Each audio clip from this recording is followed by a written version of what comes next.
Responsibility is another vital element of love. Sometimes we perceive this aspect as a burden, something we must do.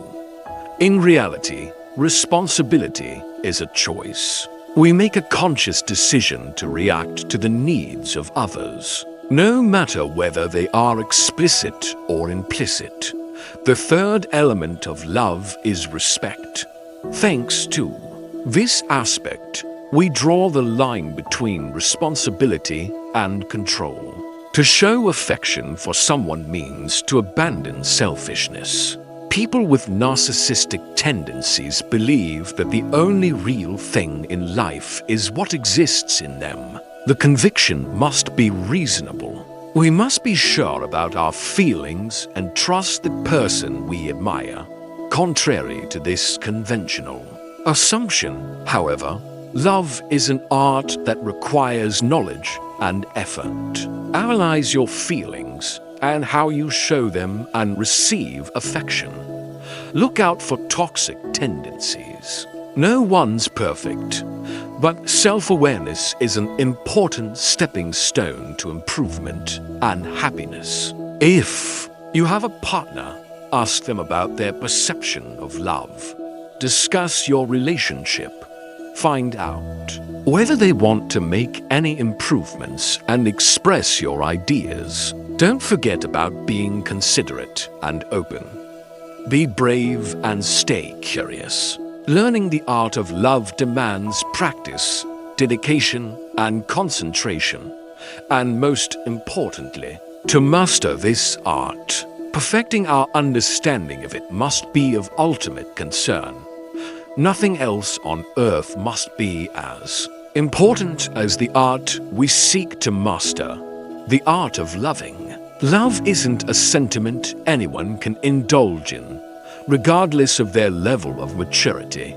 It doesn't spark in us when the right person comes along. Genuine love is an active character with 4 major constituents: care, responsibility, respect, and knowledge. Unless an individual works towards developing their personality and letting go of their narcissistic tendencies to attain a positive outlook, all attempts at genuine love are bound to fail. We can't love a particular person or ourselves if we don't develop the capacity to love everyone. Through humility, faith, discipline, and courage first, learn to look beyond the surface to experience brotherly love, the most fundamental kind of love. It is essential that we penetrate from the periphery to the core. Be compassionate with others. Give them a chance to prove themselves. Do not relate to people based solely on your assumptions and preconceived notions. Loving someone requires conviction in their reliability, character, and feelings. The identical approach goes for personal trust.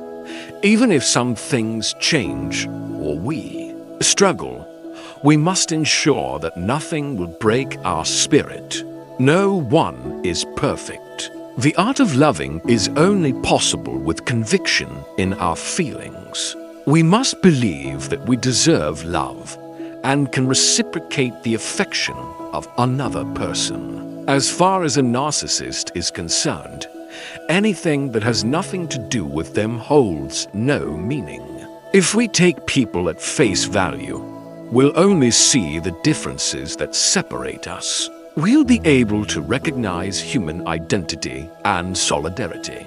However, if we take the time to look beyond the surface, we'll realize that the core human values and characteristics common to all people are much greater than any differences we might have. They experience everything in the outside world from the viewpoint of those things being valuable or dangerous. To attain this level of maturity, you must give up your narcissistic tendencies. Stop trying to exploit others. Desire only the things you've worked for and be humble. To view them objectively and separate the subjective picture from the fantasized image formed by one's fears and desires. Without achieving an attitude of humility, it's impossible to use reason, and hence impossible to be objective. We must develop humility, objectivity, and reason to learn to love genuinely. We must also try to see the difference between our narcissistically distorted picture of people and their actual behavior. The ability to love depends on one's capacity to emerge from narcissism. It depends on our capacity to grow and develop a productive orientation in our relationship toward the world and ourselves. Respect is not fear and awe of others, as we like to believe. It is the ability to see someone as they are and acknowledge their individuality. When we respect someone, we expect them to grow and develop for their own sake, not to serve us. Respect cannot go hand in hand with exploitation. It is impossible to respect someone without knowing them. If care and responsibility weren't guided by knowledge, they would be blind. Knowledge without concern doesn't have much meaning. To truly love someone else, we must know the person and ourselves objectively. This will enable us to overcome the illusions and the irrationally distorted image we have of them.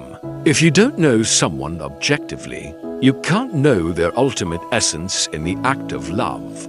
Care, responsibility, respect, and knowledge are attitudes only present in a mature person. Now that we've examined the theoretical aspects of love, let's look at the practice of the art of love. Objectivity is the exact opposite of narcissism. It is the ability to see an individual as they are. Another essential condition for genuinely loving is faith. Learn to understand both other people and yourself. Some believe nothing is more straightforward than love, which demands no work. They view it as a stroke of luck. Try this. Reflect on your approach to love. Thank you for watching. Please help us rate this video and give it a thumbs up to support the channel.